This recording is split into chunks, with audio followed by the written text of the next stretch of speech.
அனைவருக்கும் நமஸ்காரம். நம்ம சேனல்ல ராகு கேது பயிற்சி பத்தி நம்ம பார்த்துட்டு வரோம். அந்த வகையில காலபுருஷனின் 4வது ராசியாகிய கடக ராசி இதுக்கு எப்படி இருக்குன்னு நம்ம பார்க்க போறோம். அதுக்கு முன்னாடி நம்ம சேனலை பார்க்குறவங்கலாம் சப்ஸ்கிரைப் பண்ணிக்கங்க. வியூஸ் பார்க்குறவங்க தயவு செஞ்சு சப்ஸ்கிரைப் பண்ணுங்க, பெல் ஐக்கானை ப்ரெஸ் பண்ணுங்க. நீங்க வியூஸ் பண்ணிட்டு பார்த்துட்டு போயிடக்கூடாது. சப்ஸ்கிரிப்ஷன் பண்ணாதான் அடுத்தடுத்து நம்ம போட போற வீடியோ பார்க்கறது உங்களுக்கு சௌகரியமா இருக்கும். அதே நேரத்தில் நம்மளோட சேனல் வளர்ச்சிக்கு எல்லோருமே உதவணும்னு நான் அன்பு கூர்ந்து உங்களை கேட்டுக்கிறேன். உங்கள் அனைவருக்கும் எல்லாம் வல்ல எம்பெருமானின் அனுகிரகம் பரிபூர்ணமாக கிடைக்க பிரார்த்திக்கிறேன். இதை பார்க்குறவங்க பார்த்துட்டு உங்கள் ஃப்ரெண்ட்ஸு, ரிலேட்டிவ்ஸ், கொலீக்ஸ் எல்லாருக்கும் ஃபார்வர்ட் பண்ணுங்க. முடிஞ்சாலும் அவங்களையும் சப்ஸ்கிரைப் பண்ண சொல்லுங்க. நம்ம போடுற அடுத்தடுத்த வீடியோ பார்க்க உங்களுக்கு சௌகரியமா இருக்கும். ஓம் நம சிவாய. இப்போ நம்ம சேனலுக்குள்ள போகலாம். கடகராசி காலபுருஷனின் 4வது ராசி. சந்திர பகவான் ஆட்சி புரிகின்ற இடம். சந்திரனுக்கு ஒரே இடம் தான். சூரியனுக்கு சிம்மம் மாதிரி, சந்திரனுக்கு கடகம். மற்ற கிரகத்துல 2 வீடு. ராகு கேதுக்கு மட்டும் வீடு கிடையாது. எந்த வீட்டில் போய் உட்காடுறாங்களோ அந்த வீட்டோட தன்மையை எடுத்துப்பாங்க அவங்க. கடகராசிக்கு பார்த்தீங்கன்னா இப்போ 9ஆம் இடத்துல ராகு பகவான் பாக்யாதிபதியா இருக்கார், குரு வீட்டில் மீனத்துல. கடகராசிக்கு ஏற்கனவே பார்த்தீங்கன்னா அஷ்டம சனி பாடா படுத்தி எடுத்திருப்பார், ஒரு வழியா இருப்பீங்க. அதே நேரத்தில் 3ஆம் இடத்துல கேது, எங்கே கண்ணில. 9ஆம் இடத்துல ராகு. பாக்கியத்துல ராகு இருக்கும்போது 9ஆம் இடம் போது பொதுவா தகப்பனாருடைய பிரச்சனை ஏற்கனவே நான் சொல்லியிருக்கேன். 9ஆம் இடம் தகப்பன் ஸ்தானம், அந்த அளவுக்கு இது கிடையாது. இருந்தாலும் குரு வீட்டில் இருந்ததுனால கொஞ்சம் மேனேஜ் பண்ணியிருப்பாங்க. தகப்பனார் உடல்நிலையில பெருசா பாதிக்கப்படுற மாதிரி இருந்திருக்காது. ஏதோ உங்க ஜனன ஜாதகத்துல ராகுவோட பவர் எப்படி இருக்கோ, கேதுவோட பவர் இருக்கோ, அதுக்கேற்ற மாதிரி தான் உங்களுக்கு வேலை செஞ்சிருக்கும். இது பொதுப்படியா பார்க்குறப்போ 9ஆம் இடம்ன்றது தகப்பன் ஸ்தானம், பாக்கியஸ்தானம். அது அந்த அளவுக்கு டஃப்பான இடம் தான், ராகு வரக்கூடாது. பட் இது வரைக்கும் அந்த ராகு பார்த்தீங்கன்னா மீனத்தில் இருந்ததுனால குரு பகவானோட வீடு, அதனால ஓரளவுக்கு உங்களை காப்பாற்றி கொண்டு வந்திருப்பார். அதுதான் உண்மை. இப்போ 8ஆம் இடத்துக்கு வர போறார் ராகு. எங்கன்னா கும்பத்துக்கு வராரு, அது கடகத்துக்கு 8ஆம் இடம். அப்ப அஷ்டம ராகு உங்களுக்கு. அங்க அஷ்டம சனி பகவான் 9ஆம் இடத்துக்கு போயிடுறாரு. ஆனா அஷ்டம ராகுவா இருந்தாலும் நீங்க பயப்பட தேவையில்லை. ஏன்னா குருவோட பார்வை அடுத்த 1 வருஷத்துக்கு இருக்க போகுது. மே மாசம் எப்படி குரு பேச்சு வரதான் குரு ராகு பகவானை பார்க்கிறாரு, அதனால உங்களுக்கு பிரச்சனை கிடையாது. அதே நேரத்தில் பார்த்தீங்கன்னா உங்களுக்கு எல்லாமே ஒரு பவர்ஃபுல்லா வேலை செய்யும். 8ன்றது பொதுவாக நம்ம சில பேர் 8னால கொஞ்சம் ஒரு மாதிரி நம்பர் யோசிப்பாங்க. அப்படி கிடையாது. அஷ்டலட்சுமி நம்ம 8 தானே சொல்றோம். ஸோ நியூமராலஜியில் போனீங்கன்னா எல்லா நம்பருமே ஒரு தன்மை இருக்குங்க. எதுவுமே தப்பான நம்பர் நம்ம சொல்ல முடியாது. இப்போ உங்களுக்கு 3ஆம் இடத்துல கேது இருக்காரு இல்லையா, தைரிய வீரிய ஸ்தானத்துல இருக்காரு. தைரிய வீரிய ஸ்தானம், இளைய சகோதரம், தொலை தொடர்பு, இதெல்லாம் 3ஆம் இடம். இப்போ அது 2ஆம் இடத்துக்கு வர்றாரு, சிம்மத்துக்கு. சிம்மம் கடகத்துக்கு 2ஆம் இடம் இல்லையா. அப்ப குடும்பம் தன வாக்கு ஸ்தானத்துல உங்களுக்கு கேது பகவான் வர்றாரு. அப்ப குடும்பம் தன வாக்கு ஸ்தானம் வரதுனால ஆக்சுவலி பார்த்தீங்கன்னா கேது பகவான் சூரிய பகவான் வீட்டுல பகை, கும்பத்துல ராகு பகவான் பகை சனி பகவான் வீட்டுல. அப்ப நேர் எதிர் 180 டிகிரி. ஏற்கனவே சூரிய பகவானுக்கும் சனி பகவானுக்குமே ஆகாது. அப்ப அவங்க வீட்டுங்களை இவங்க உட்காரும்போது டோட்டலா பகை. கிரகங்களுக்கு பார்வையும் கிடையாது. 7ஆம் இடம் பார்க்க இவங்க டேரக்டா 7 தான் பார்த்துப்பாங்க. எல்லா கிரகம் 7 பார்க்குது. குருக்கும் சனி பகவானும் ஸ்பெஷல் பவர் நம்ம சொல்லியிருக்கோம். இருந்தாலும் இங்க ராகு கேது பார்ப்பார், கேது ராகு பார்ப்பார். பொதுவாக என்ன சொல்லுவோம், ராகு போல கொடுப்போனம் இல்லை, கேது போல கெடுப்போனம் இல்லைன்னு. இப்ப இந்த கடகராசிக்கு பார்த்தீங்கன்னா கொஞ்சம் தர்ம சங்கடம். ஏற்கனவே அஷ்டம சனி உங்களை ஒரு பாடா படுத்தி எடுத்திருப்பார். அதே மாதிரி 11ஆம் வீட்டுல இருந்தார் குரு, லாபஸ்தானத்துல ரிஷபத்துல. இப்ப 12க்கு வராரு குரு. அவ விரைய குரு. அதே நேரத்துல அஷ்டம ராகு கொஞ்சம் கஷ்டங்கள் கொடுக்க தான் செய்வார். 8ஆம் இடம்ன்றது கொஞ்சம் டஃப் தான். பட் நீங்க பயப்படுற மாதிரி யோசிக்காதீங்க. ஏன்னா இது எல்லாமே நம்ம மேலோட்டமா சொல்றது பூராவே பொது பலன் தான். திரும்ப திரும்ப அதான் நான் சொல்றேன். உங்களோட சுய ஜாதகத்தை எப்படி இருக்குதோ அதுக்கேற்ற மாதிரி தான் பலன்கள் மாறும். நம்முடைய கர்மஸ்தானம் பூர்வ 10ஆம் இடம் கர்மஸ்தானம், 7ஆம் இடம் களத்திரஸ்தானம், 5ஆம் இடம் பூர்வ புண்ணியஸ்தானம். இது எப்படி இருக்கோ அதுக்கேற்ற மாதிரி தான் லைஃப் எல்லாமே அமையும். ஏன்னா பூர்வ புண்ணியஸ்தானம் நல்லா இருக்கணும். அதே மாதிரி 7ஆம் இடம் களத்திரஸ்தானம். களத்திரஸ்தானன்றது மனைவி, அந்த இடம்ன்றது நண்பர்கள், பங்குதாரர்கள், கூட்டாளிகள், இதெல்லாம் அங்கே வரும். 10ஆம் இடம்ன்றது தொழில் ஸ்தானம். இந்த 3 இடமும் நமக்கு சிறப்பாக அமைஞ்சிருச்சுனாலே லைஃப் நல்லா போயிடும். ஆட்டோமேட்டிக்காக அது கரெக்டாக கொண்டு வந்துடும் நம்ம. இப்போ சிம்மத்தில் வர கேது 2ஆம் இடம் போது அந்த அளவுக்கு கரெக்டாக இருக்குன்னு சொல்ல முடியாது. கடகராசியை பொறுத்த வரைக்கும் விரயகுரு சுப செலவுல கொடுத்தாலும், பாக்கியத்தில் வரப்போகிற சனி பகவான் கொஞ்சம் ஓரளவுக்கு நல்லது செய்துன்னு நினைச்சாலும், ராகு கேது பயிற்சி வந்து அந்த அளவுக்கு உச்சிதம் கிடையாது. 2ஆம் இடம் 8ஆம் இடம் ரெண்டுமே அவ்வளோ சிறப்பு கிடையாது ராகு கேது இருக்கிறது. அதனால கடகராசிக்கு கொஞ்சம் டஃப்பாக தான் இருக்கும்.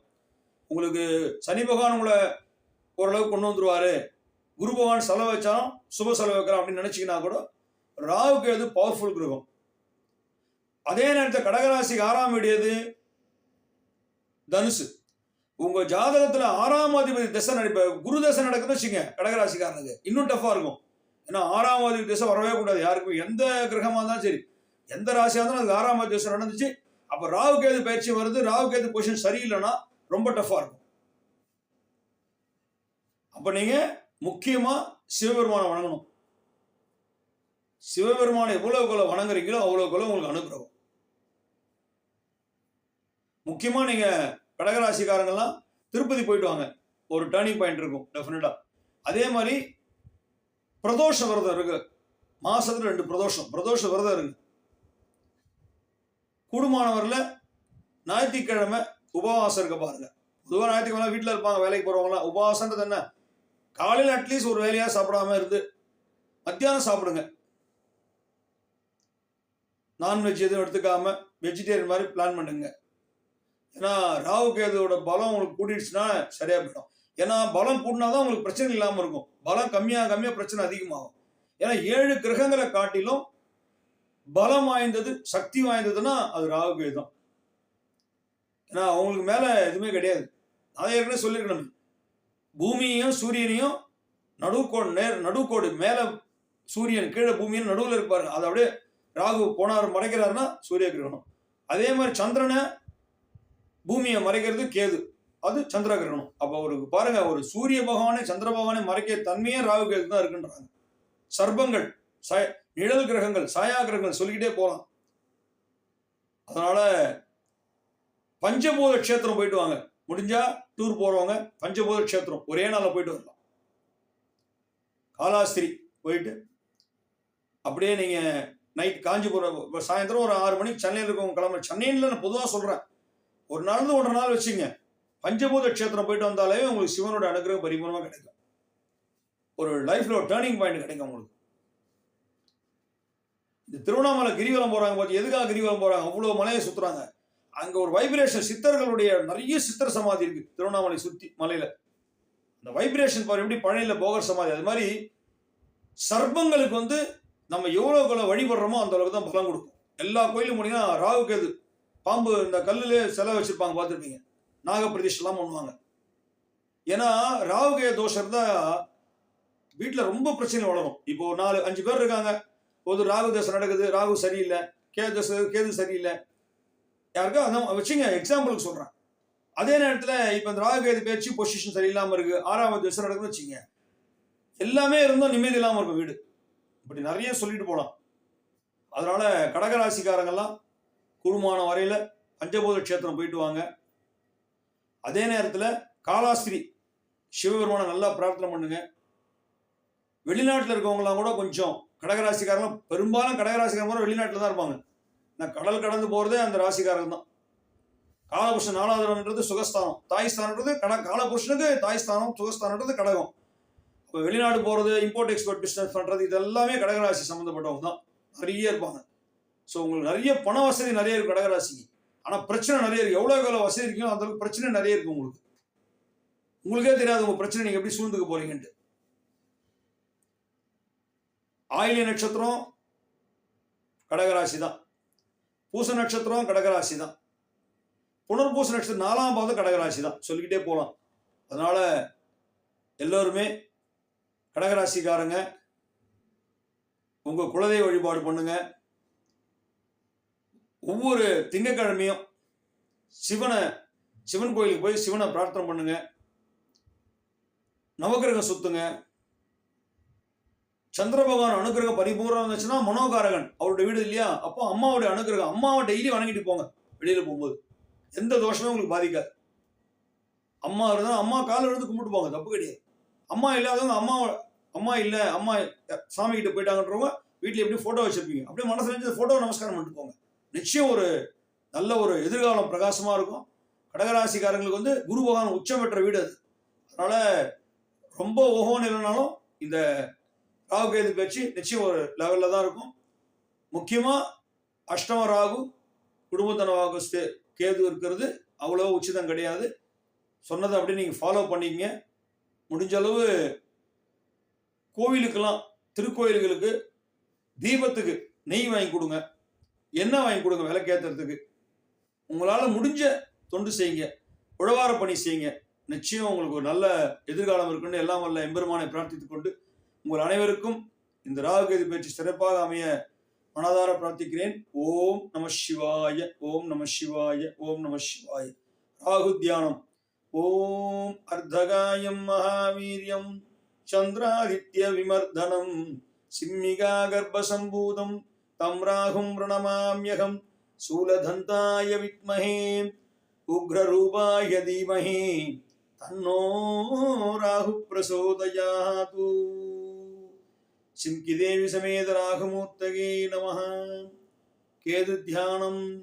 பலாச புஷ்ப சங்காசம் தாரகாக்ரகமஸ்தகம் ரௌத்ரம் ரௌத்ராத்மகம் கோரம் தம் கேதும் பிரணமாம்யகம் சித்ரவர்ணாய வித்மஹி சர்வரூபாய தீமஹி தன்னோ கேது பிரசோதயாது. சித்திரலேகாதேவி சமேத கேது மூர்த்தயே நமோ நமः. ஆதித்யாய சோமாய மங்களாய புதாய குரு சுக்ர சனித்யஸ்ய ராகவே கேதவே நமோ நமः.